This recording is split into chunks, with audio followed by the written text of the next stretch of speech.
tabb yóbbu leen ci assemblée nationale ngir ñu teewal ñu fa ci yooyu yow itam Cheikh Omar sa jàngat rek ci question d'actualité bi nga xam ni moom le premier ministre nar a wuti ji ci assemblée nationale.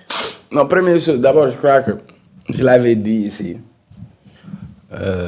Il faut qu'on apprenne à apprécier ce qu'il y a de positif. Je crois que, je l'avais dit, Ousmane Sonko en tant que Premier ministre, il marque son empreinte parce que tout simplement, c'est à son image. Je suis fan du Premier ministre de Addis Abeba, sommet Union africaine. Oui. Loolu jomb ko te warul bett kenn parce que ñi xamul sax ñoo si doon wax am na nga xam ne ñuy mer rek. dañuy mer rek. mi nga xam ne seen xol du mës a neex. c'est un problème bëgguñu ku baax bëgguñu gis lu baax bëgguñu ko wax lu baax bëgguñu ko def lu baax xam nga yàlla mooy baaxal. waaw loolu dëgg la. waaw donc moo tax ma ne la kon au-delà de premier ministre qui est une fonction éminemment politique d'ailleurs mais depuis l'histoire du Sénégal on n'a pas eu un premier ministre à son image amul. Oui parce que premier ministre yi nga amoon yëpp président bi mooy dem moo am mbooloo boo am doole moom moo falu moo campagne moo toog bu paree daal lay tànn def le premier ministre mais bii c'est le contraire c'est un premier ministre qui jouit d'une légitimité politique, d'une légitimité historique et d'une légitimité populaire. On ne peut pas détacher la fonction éminemment politique de la fonction primatoriale. Ça c'est un. Mais beneen bi, il faut lui accepter le courage qu'il a. Ah oui, parce que sous le magistère de Macky Sall, pendant 12 ans, benn yoon le premier ministre dem Assemblée nationale jàkkaarloog député pour question d'actualité. benn yoon. Je crois que c'était Amadou Ba. Mais depuis moins de 2 ans, combien de fois Ousmane Sonko dem Assemblée nationale pour des questions d'actualité maa ngi doon sob di ko compter mu ngi commencé nekk luñ tàmm léegi. Et pour man c'est une bonne démarche, c'est une bonne chose dans la mesure où dafay dundal ñoŋal li nga xamante ni mooy surtout sunu démocratie mais surtout la représentation parce que le premier ministre il est le chef de gouvernement, il est le responsable devant le Parlement. Les députés, au-delà de leur fonction parlementaire, c'est-à-dire celui de légiférer, ils sont appelés à faire le contrôle des politiques publiques. Mais su fekkee ni diir bu jot conformément suñuy texte nu mu ko waxee Ousmane Sonko am courage, ce n'est pas la première fois muy dem jàkkaarloog député question d'actualité parce que mooy premier ministre ñëw na avec son gouvernement ci lépp loo xamante ni lu jëm ci yorunu réew mi ñu laaj ko maintenant nag am na nu muy fonctionner du dañu bàyyi bu premier ministre ni yow taxaw rek ñu ne ko lii wala nangam c'est-à-dire am na des délais réglementaires où on va envoyer au cabinet du premier ministre les questions qu'il doit traiter mu xool avec ses collaborateurs parfois mën nañ ko poser benn question par exemple ci njàng mi étudiants yi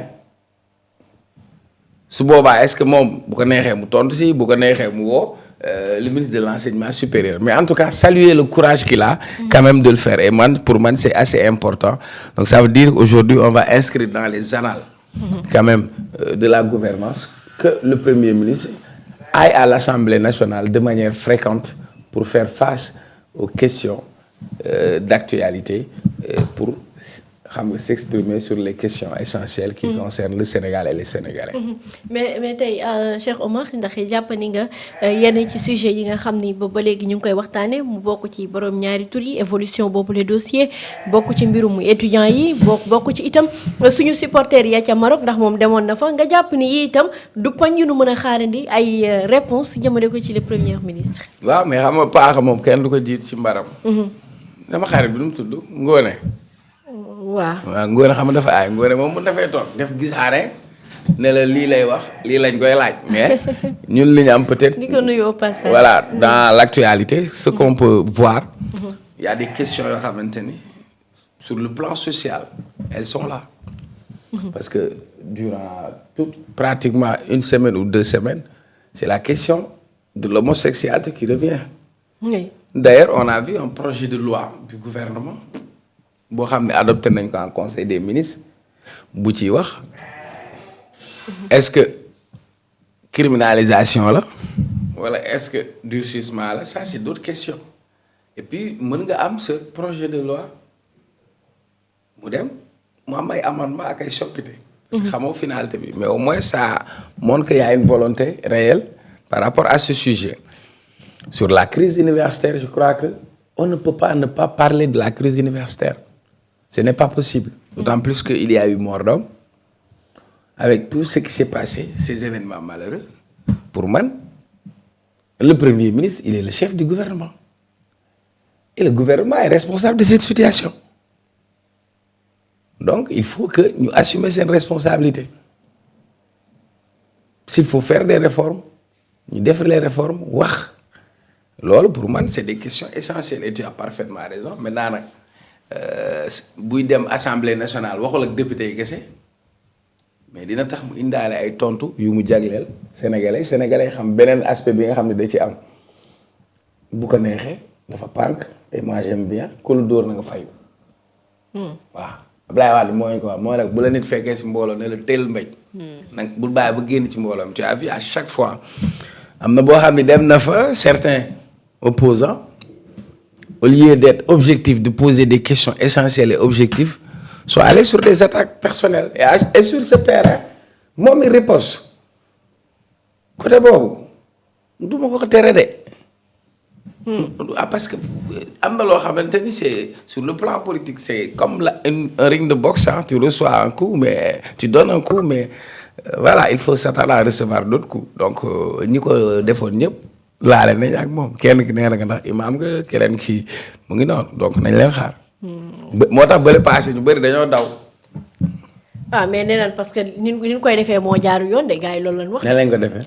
nee na ni ñuy defee seen question d'actualité bi. moo jaarul yoon moo tax ñuy boycott. comme naan ko Ousmane nee na Ousmane Sonko dafay ñëw ngir di leen toroxal nee na dafay ñëw ngir di dàgg santé ba pare day ñëw di tontu te ñoom nee na loolu ñoom xamuñu ko ñoom wax dëgg loolu la ñu wax xanaa opposition bi looloo tax ñuy boycotté di. déedéet waaw dañoo man pour man. waaw. le fait que nga ne premier ministre day ñëw question d'actualité nga ne da nga boycotté. da ngaa trahir un contrat moral que vous avez vis-à-vis des Sénégalais bi ñu voté jëluñu yëpp jox ko Pastef. dafa am ñu tànn ne leen yow doy nga ma sa discours doy na ma. kon dañuy xaar nga am taxawaay bi ak mot gi. bukki si yabee gaynde si doxalin bala est-ce que mot nga sa cër.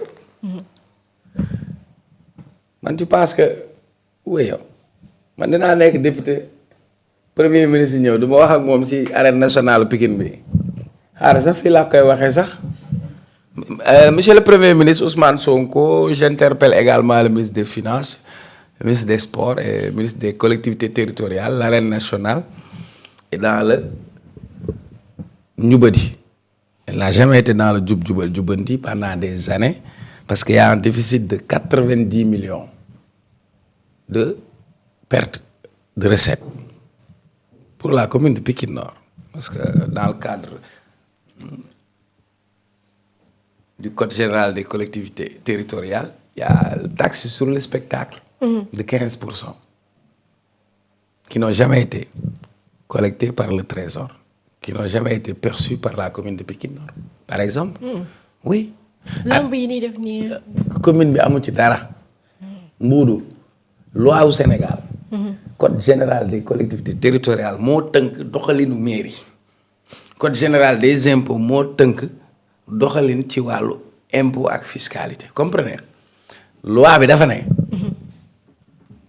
dafa am spectacle bu mën a am nga xam ni dañ ciy dagg billet dafa am 15% yoo xamante ni daf ko war a fay ci taxe.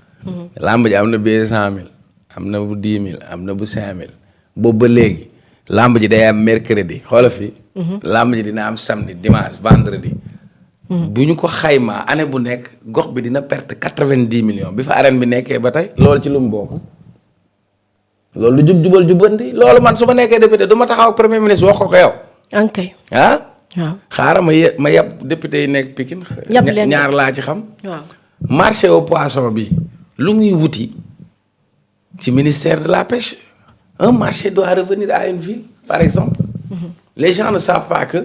marché au poisson ville de Pikine moo ko doon gérer ma ab marché état lu muy doyee lijjanti ab marché manque à gagner la pour Pikine li waa Pikine moom joxuñu leen ko. li ko indi foofu politique pour l'histoire PDS ñoo yoroon mairie Pikine ñu perte ko 2009 nguuru Ablaye Wade nangu marché bi Souleymane Ndéné Ndiaye moo nekkoon premier bi ñu yóbbu marché bi primature ana premier ministre ak gérer ab marché après ñu dawalaatu ñu yóbbu ko ministère de la pêche boobu ba léegi noonu la ñu continuer un marché doit rester un marché. Un marché c'est pour les villes. C'est pas pour un État central. Pourquoi on parle de ça? J'ai énormément de sujets sur lesquels on pourrait débattre. Voilà. Donc nit ki nga nekk parti au pouvoir ak parti opposition si yam ndaw askan wi nga dafa am ay sujets yoo xamante ni da nga ci war a taxaw di ko wax. am nga occasion premier ministre ñëw moo jiite gouvernement bi nga war ko laaj war a ko wax yóbbante yi nga defe pour man loolu ku ko def yëfu kii la quoi voilà. ba du warul en tout cas daal leneen loo xamante ni. Cheikh Omar nguurum ba Sénégal décidé na ko muy yóbbuwaat loi bu jëm ci borom ñaari tur yi acte contre nature beek yu ni mel nga gis ni ba depuis nag mu am ci penc mi kenn ku nekk ak jàngat yi nga ci def. bokk na ci ay juriste bokk na ci itam ñoo xamante ni ay chroniqueur lañ ku ne gisin ga nga ca am man nag sa gisin yow moo ma ci yitteel ci bile mbir Cheikh Omar waaw ndax ana mu sax voilà nguuru ba Sénégal di nga xamante ni daal ñoom décidé nañu ko jëmale ko ci borom ñaari tur yi wala bokk li ñuy duppee mbirum acte contre nature li nga xamante ni